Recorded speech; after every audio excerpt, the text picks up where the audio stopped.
नमस्कार दोस्तों, अपने YouTube channel competitive Hindi by Ravi sir में आप सभी का स्वागत है। आज हम लोग काल के बारे में पढ़ेंगे। काल का अर्थ क्या होता है? काल का अर्थ होता है समय और दूसरा काल का अर्थ क्या होता है? मृत्यु। लेकिन आज हम लोग उस काल के बारे में पढ़ेंगे जिस काल का अर्थ होता है समय। तो आज हम लोग समय के बारे में जानेंगे। उसके पहले कुछ आपको बता दें कि लोग वर्तमान से असंतुष्ट रहते हैं।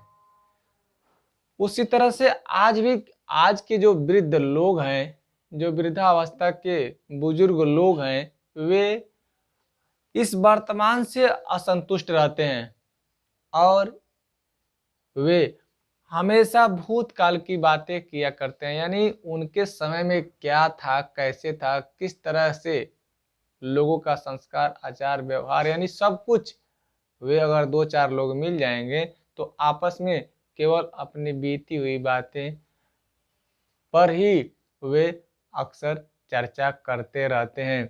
यानी वे अपने भूतकाल में संतुष्ट रहते हैं और वर्तमान में क्या है? असंतुष्ट हैं। उसी तरह से युवा भी वह वर्तमान से क्षुब्ध है, दुखी है। वह किसकी चिंता करता है? वह भविष्य की चिंता करता है कि हम भविष्य में ऐसे करेंगे, मेरा सपना ये है, मैं वो करूँगा। यानी तरह तरह की बातें वह किया करता है। यानी वह भविष्य की चिंता करता है, यानी भविष्य की सोचते रहता है कि हम भविष्य में क्या करेंगे, और वह वर्तमान से असंतुष्ट रहता है। उसी तरह से इधर वृद्ध जो लोग हैं, बुजुर्ग जो लोग हैं, वे भी वर्तमान से असंतुष्ट हैं, अपने भूतकाल की बातें किया करते हैं। तो कहने का तात्पर्य यह है कि हमें वर्तमान में अगर जो भी हमारे सामने चल रहा है उसे हम देखकर, उसको हम समझकर, उसके अनुसार हम चलेंगे तो हमें समस्याएं नहीं आएंगी। यानी उसके अनुसार हमें चलने का प्रयास करना चाहिए। तो यह आज हम लोग का चैप्टर था समय काल, इसलिए थोड़ा सा आपको हम रूबरू करा दिए हैं। अब देखेंगे सबसे पहले काल के बारे में। काल को 3 भागों में बांटा गया है: भूतकाल,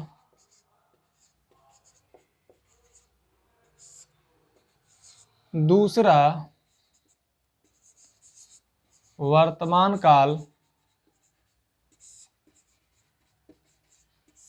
और तीसरा भविष्यत काल। यानी काल को 3 भागों में बांटा गया है: भूतकाल, वर्तमान काल और भविष्यत काल। अब भूतकाल के भी 6 भेद होते हैं, वर्तमान काल के 5 भेद होते हैं, भविष्यत काल के 3 भेद होते हैं। और यह सब कुछ आपको एक समरी के रूप में बहुत कम समय में आपको सब कुछ आपके सामने हम दे रहा हूं, और देखिए, मेरा यकीन है कि आपको सब कुछ समझ में भी आ जाएगा। तो भूतकाल के 6 भेद कौन कौन से होते हैं? सामान्य भूत, सामान्य भूतकाल, दूसरा पूर्ण भूतकाल, तीसरा अपूर्ण भूतकाल, चौथा आसन्न भूतकाल,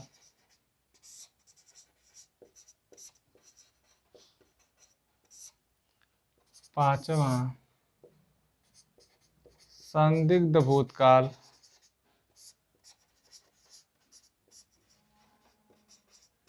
और छठा हेतु हेतु हेतु हेतु मदभूत काल। यानी भूतकाल के ये 6 भेद हैं। सबसे पहले क्वेश्चन आपको यहीं से पूछ लिया जाता है कि भूतकाल के कितने भेद होते हैं? तो भूतकाल के 6 भेद होते हैं। कौन कौन? सामान्य भूतकाल, पूर्ण भूतकाल, अपूर्ण भूतकाल, आसन्न भूतकाल, संदिग्ध भूतकाल और हेतु हेतु मद भूतकाल। तो सबसे पहले सामान्य भूतकाल किसे कहते हैं? यानी जो क्रिया भूतकाल में हो चुकी होती है उसे हम सामान्य भूतकाल कहते हैं। इसमें कोई समय निर्धारित नहीं होता है कि यानी कब समाप्त हुआ है कब नहीं हुआ है। यानी बीते हुए समय में जो भी क्रिया हो गई होती है उसे हम सामान्य भूतकाल कहते हैं। अगला पूर्ण भूतकाल। यानी पूर्ण भूतकाल पूर्ण माने पूरा, यानी जो भूतकाल में पूरा हो चुका हो, यानी बहुत पहले जो भूतकाल में बीत चुका हो चुका हो उसे हम पूर्ण भूतकाल कहेंगे। अपूर्ण भूतकाल तो भूतकाल में स्टार्ट हुआ था यानी हो रहा था लेकिन अभी भी वह पूरा न हुआ हो उसे हम कहेंगे अपूर्ण भूतकाल। आसन्न भूतकाल, जो क्रिया अभी अभी समाप्त हुई है उसे हम क्या कहते हैं आसन्न भूतकाल, यानी बहुत पहले भूतकाल में प्रारंभ हुआ था और अभी अभी जाकर समाप्त हुआ है उसे हम क्या कहते हैं आसन्न भूतकाल। संदिग्ध भूतकाल। संदिग्ध भूतकाल कैसे, यानी जिसमें हमें कोई संदेह हो, यानी जिस क्रिया में हमें संदेह हो उसे हम क्या कहते हैं संदिग्ध भूत। अब मान लीजिए कि हमारे सामने अगर कुछ दिखाई दे रहा है और हमें स्पष्ट नहीं हो पा रहा है कि यह क्या है, कोई वस्तु है या कोई धातु है या कोई व्यक्ति है, इसके बारे में कुछ हमें कंफर्म नहीं हो पाता है यानी निश्चित नहीं हो पाता है उसे हम क्या कहते हैं संदिग्ध भूतकाल। अगला हेतु हेतुमत भूतकाल। हेतु हेतुमत भूत में क्या होता है, एक क्रिया दूसरी क्रिया पर निर्भर होती है और किसी कारणवश वह नहीं हो पाता है उसे हम कहते हैं हेतु हेतु मद भूतकाल। अब देखेंगे इसी को हम एग्जाम्पल के रूप में आपके हम सामने रख रहे हैं। सामान्य भूतकाल में क्या हो जाएगा कि जैसे वह गया,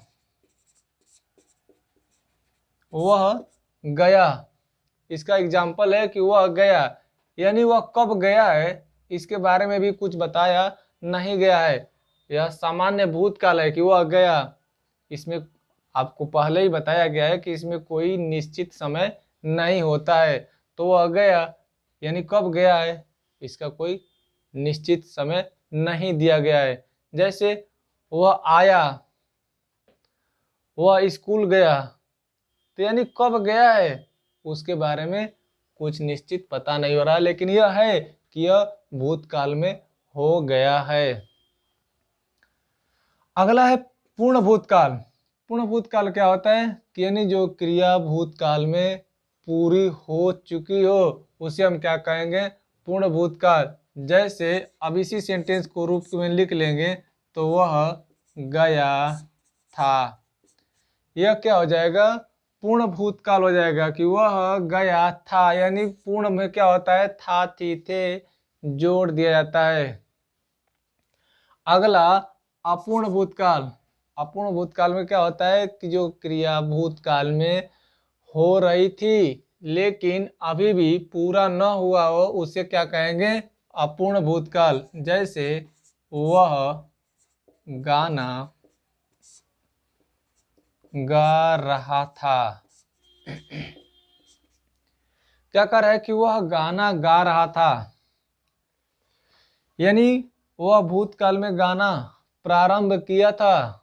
क्या गाना, यानी गाना को गाना प्रारंभ किया था लेकिन वह अभी भी चल रहा था, इसलिए वह क्या हो जाएगा अपूर्ण भूतकाल। यानी उसकी जो गाने की जो प्रक्रिया थी वह अभी पूरी नहीं हुई थी, अभी वह चल रहा था, इसलिए क्या हो जाएगा अपूर्ण भूतकाल। अगला है आसन्न भूतकाल। आसन्न भूतकाल में क्या होता है कि जिसमें क्रिया अभी अभी समाप्त हुई हो, हाल ही में, शीघ्र ही, तुरंत, उसे हम क्या कहते हैं आसन्न भूतकाल। जैसे वह आम खाया है, वह आम खाया है, वह खाना खाया है, वह जल पिया है, यानी इससे यह आभास होता है यानी यहाँ सब कुछ है का किया धाराया कह सकते हैं। यानी है क्या कर रहा है, उसे इंगित कर रहा है, बता रहा है कि क्या वह आम खाया है। यानी है क्या बता रहा है कि अभी खाया है, यानी जल्द ही, तुरंत ही, तो उसे हम कहेंगे आसन्न भूतकाल। अगला संदिग्ध भूतकाल। संदिग्ध भूतकाल में क्या होता है कि जिसमें हमें यह संदेह हो कि वह जो हम सोच रहे हैं वह है या नहीं, हो सकता है कि वह कुछ दूसरा ना हो, इसलिए हम उसे क्या कहते हैं, संदिग्ध भूतकाल। जैसे वह पढ़ रहा होगा, वह पढ़ रहा होगा, यानी क्या कह रहा है सेंटेंस, यानी वाक्य, कि वह पढ़ रहा होगा। अब उसके बारे में बता रहा है कि मान लो कि हम घर से कहीं दूर हैं और घर पर अपने ही भाई के बारे में अगर हम बात करें तो हम क्या कहते हैं कि हाँ वह पढ़ रहा होगा। हो सकता है कि पढ़ भी रहा हो और हो सकता है कि न भी पढ़ रहा हो, यानी इसे हम स्पष्ट रूप में नहीं कह सकते हैं, इसमें संदेह है, तो उसे हम क्या कहते हैं, संदिग्ध भूतकाल, वह पढ़ रहा होगा। अगला हेतु हेतु मद भूतकाल। अब हेतु हेतु मद भूतकाल में आपको पहले ही बताया गया है कि एक क्रिया दूसरी क्रिया पर निर्भर होती है और किसी कारणवश वह नहीं हो पाता है। जैसे वह पढ़ता तो पास हो जाता,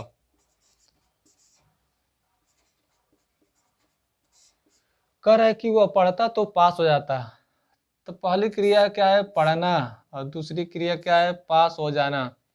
तो यानी पहली क्रिया दूसरी क्रिया पर निर्भर है कि वह पढ़ता तो पास हो जाता, लेकिन उसमें क्या करे कि किसी कारणवश यह पढ़ना जो क्रिया है नहीं होता है, तो ही करे किसी कारणवश पहली क्रिया नहीं होती है, इसलिए दूसरी क्रिया भी जस का तस रुक जाती है।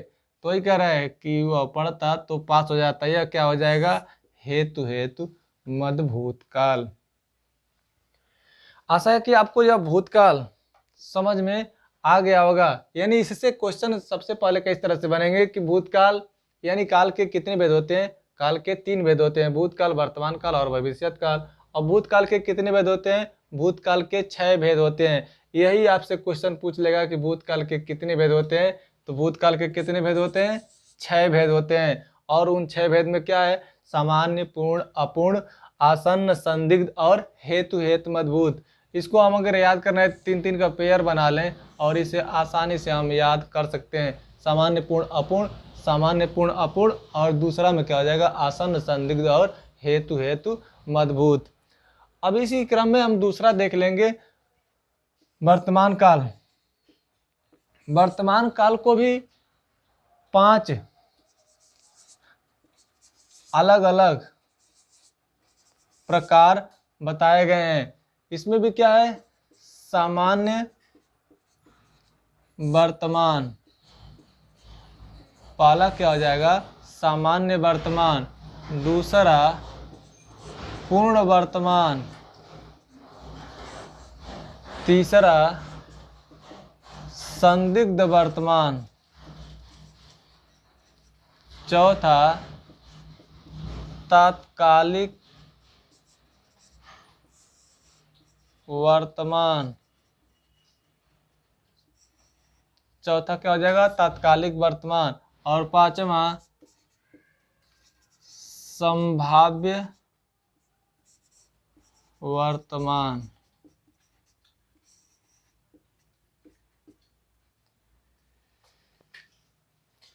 यानी अब भूतकाल की तरह से वर्तमान काल को भी अलग अलग 5 प्रकार के रूप में बांटा गया है, जिसमें पहला क्या है, सामान्य वर्तमान, पूर्ण वर्तमान, संदिग्ध वर्तमान, तात्कालिक वर्तमान और संभाव्य वर्तमान।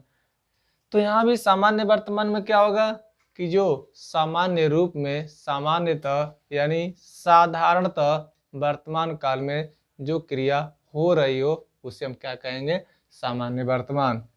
पूर्ण वर्तमान, जो वर्तमान समय में यानी जो प्रेजेंट टाइम में जो क्रिया पूरी हो चुकी हो उसे हम क्या कहेंगे, पूर्ण वर्तमान। संदिग्ध वर्तमान यानी वर्तमान समय में जो क्रिया के होने में अगर हमें संदेह होता है उसे हम क्या कहते हैं, संदिग्ध वर्तमान। तत्कालिक वर्तमान, जो क्रिया तुरंत हो रही है यानी वर्तमान के समय में वह दिखाई दे रही है। तो देखिए सामान्य वर्तमान काल का एग्जाम्पल देख लीजिए, जैसे वह आता है, वह आता है यानी सामान्य वर्तमान। वर्तमान में क्या होता है, अक्सर ता तिथि आती है। सामान्य की जब आता आ गया तो वह सामान्य में क्या होता है, ता है ती है आदि आते हैं तो वह हो जाता है सामान्य वर्तमान। इसी में दूसरा देखेंगे पूर्ण वर्तमान, यह क्या कर रहा है, तब यहाँ पर हो जाएगा वह आया है, यानी दोनों में अंतर क्या है, वह आता है और यहाँ पर क्या है, वह आया है। यानी आता है माने रास्ते में है, आता है, और वह यहाँ पर पूर्ण वर्तमान में क्या हो गया, वह आया है यानी घर पे आ चुका है। यह हो गया वर्तमान, यानी कौन सा वर्तमान, पूर्ण वर्तमान। अगला संदिग्ध वर्तमान। संदिग्ध वर्तमान में क्या हो जाएगा, मान लीजिए कि रोहन नाम का कोई लड़का है और रोहन को कहा जाए कि रोहन खाता होगा, रोहन खाता होगा, यानी अब उसके खाने के बारे में कहा जा रहा है कि यानी वर्तमान में रोहन खाता होगा। यहाँ पे हम क्या देखे थे भूतकाल में कि संदिग्ध भूतकाल में कि वह पढ़ रहा होगा, लेकिन यहाँ पर क्या है अंतर दोनों में क्या है, यहाँ रहा होगा है और यहाँ क्या है ता होगा, यानी ता किसका सूचक हो जाता है, वर्तमान का सूचक होता है। यानी दोनों में अंतर देख लें कि संदिग्ध भूतकाल और संदिग्ध वर्तमान काल। तो यहाँ संदिग्ध वर्तमान में रोहन खाता होगा, अगर यही संदिग्ध भूतकाल की बात की जाए तो यहाँ रहा होगा, यानी यहाँ पर क्या है ता, यानी पहले ही बताया गया है कि जो ता किसका सूचक होता है, वर्तमान का सूचक होता है। अगला तत्कालिक वर्तमान। तत्कालिक वर्तमान में क्या होता है कि जैसे मैं पढ़ रहा हूं, मैं पढ़ रहा हूं, यानी यह प्रेजेंट के बारे में, वर्तमान काल के बारे में बता रहा है कि मैं पढ़ रहा हूं, तो यह क्या है तत्कालिक है। और तत्कालीन माने क्या होता है, जो बीते हुए समय में, मान लीजिए हम पढ़ रहे थे, यानी कभी हम भी क्लास 10th में पढ़े थे, कभी हम भी क्लास 12 में पढ़े थे, तो वह क्या है तत्कालीन है। और यह क्या है तत्कालिक है कि मैं पढ़ रहा हूं, यह क्या है वर्तमान काल के बारे में बता रहा है। और अगला संभाव्य। संभाव्य वर्तमान काल में क्या हो जाएगा, वह आया हो, क्या कह रहा है कि हो सकता है कि वह आया हो, यानी संभावना व्यक्त की जा रही है, तो वहां पर क्या होता है संभाव्य वर्तमान।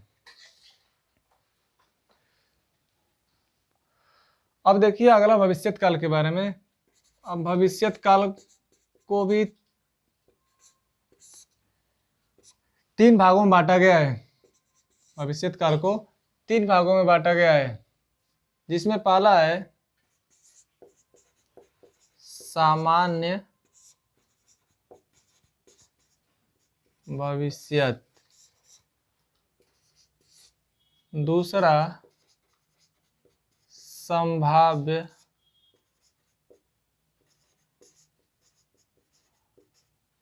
भविष्यत और तीसरा हेतु मद भविष्यत।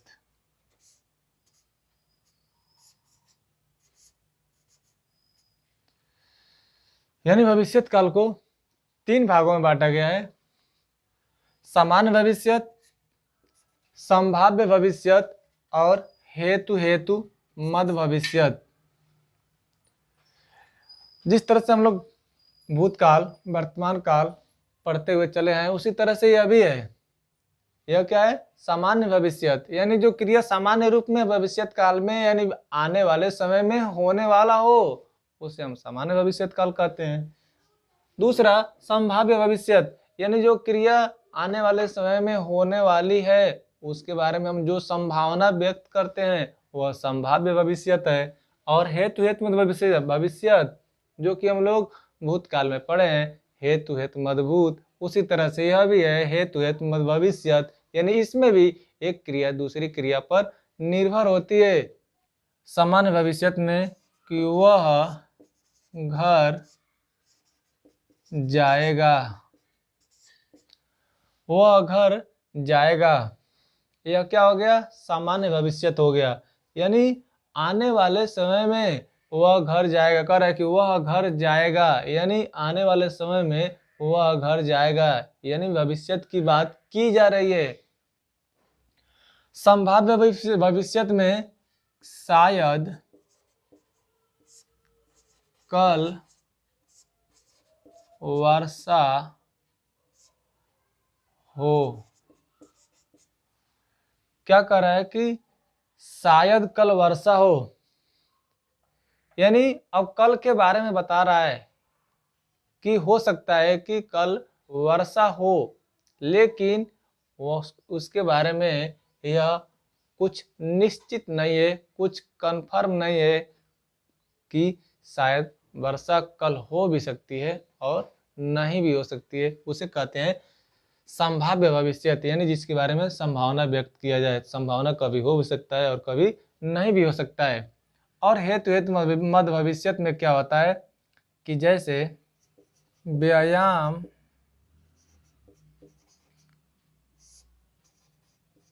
करोगे तो स्वस्थ रहोगे। कर है कि व्यायाम करोगे तो स्वस्थ रहोगे, यानी एक क्रिया क्या हो गया? व्यायाम करना। दूसरी क्या क्रिया क्या हो गया? स्वस्थ रहना। यानी पहली क्रिया दूसरी क्रिया पर निर्भर होती है। तो वही कह रहा है कि जिसमें कि फर्स्ट क्रिया व्यायाम करना, सेकंड क्रिया स्वस्थ रहना, यानी पहली क्रिया दूसरी क्रिया पर निर्भर होती है, उसे हम कहते हैं हेतु हेतु मद भविष्यत। यह रहा आपका पूरा काल, यानी काल का चैप्टर। वैसे बहुत विस्तृत, लेकिन आपको कम से कम समय में सब कुछ बता दिया गया कि उसकी परिभाषा, उसके एग्जाम्पल, कैसे क्वेश्चन आते हैं, यह सब कुछ आपके लिए बहुत ही लाभकारी होगा। आप क्लास को पूरा देखिए, और पूरा देखेंगे तो आपको यह क्लास बिल्कुल अच्छी लगेगी। और मुझे विश्वास है कि आपको काल से संबंधित बहुत सारी नई जानकारियाँ सुनने को देखने को मिलेगी और आप उसे समझ भी गए होंगे, यह मुझे पूरा विश्वास है। Thank you.